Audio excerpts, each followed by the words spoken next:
to tell you what my delivery story was like. And I have my husband Dylan here because I don't remember chunks of it, so he is my fill in the blanks person, and he'll have his point of view versus my point of view. So then hopefully it'll make one concise story. This is our delivery story.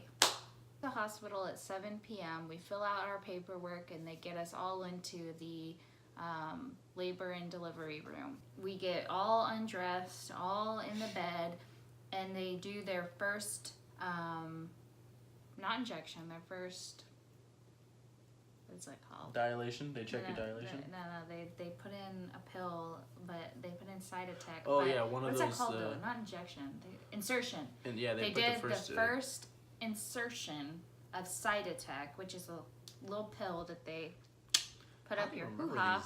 I was really starting to get some nasty contractions. Like, I was sweating, and I do remember holding the rail, and it was like, okay, Dylan, I think I want an epidural. And yeah, they were like, you're a little too early to have an epidural. Or I got the epidural, and they administered that around 2 a.m. And that was great.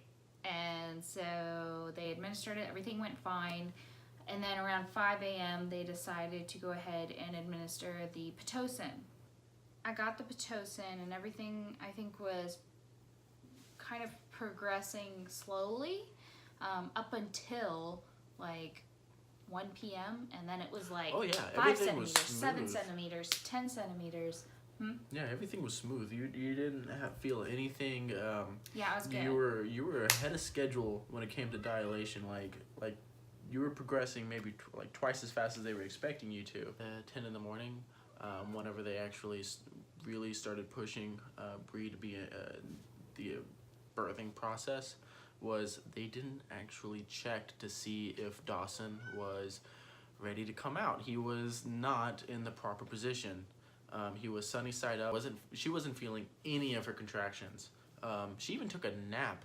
And then all of a sudden, I guess around 6 o'clock or so, 6:30, her epidural stopped working the way it was supposed to be working.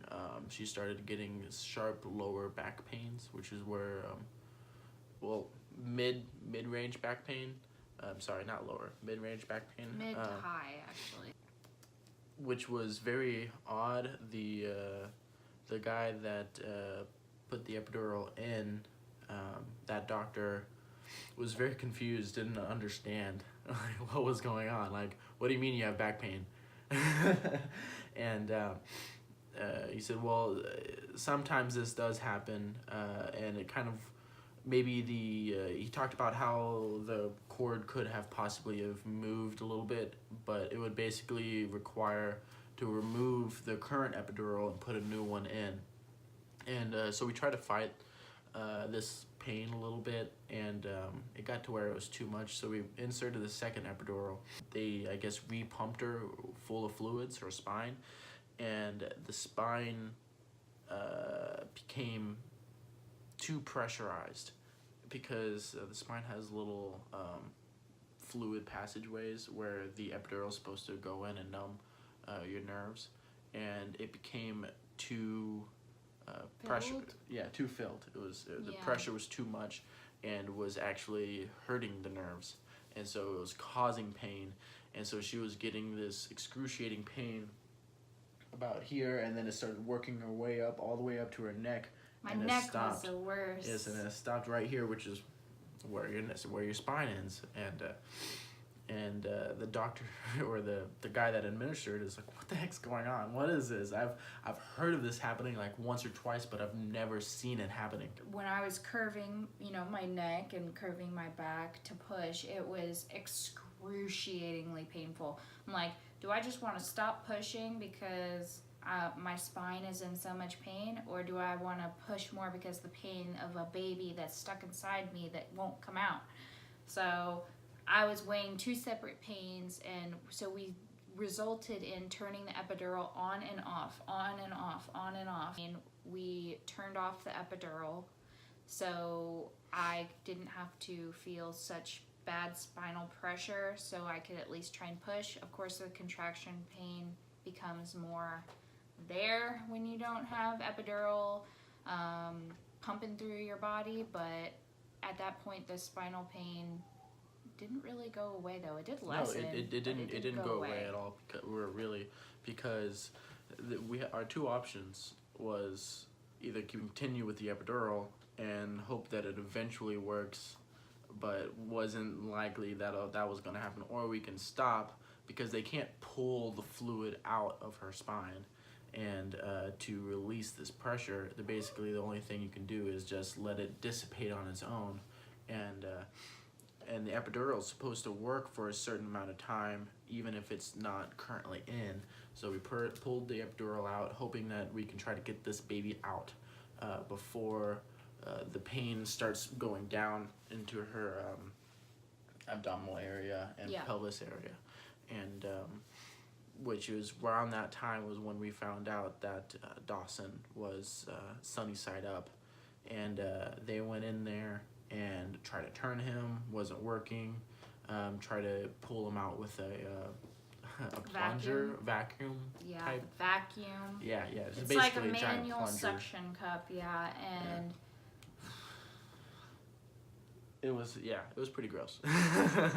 And honestly, it was really hard looking at Dawson whenever he eventually came out, because you could definitely tell where that suction cup was around his head, and it was kind of hard seeing it because it was a little bruised, and you could tell where there was like some like rug burn type just repetitive issues sucking around his cap, and but it was hard to see. During the vacuuming process, me being in the pain that I was, our doctors get pulled out immediately due to another woman who was coming in screaming in the hallway in pain.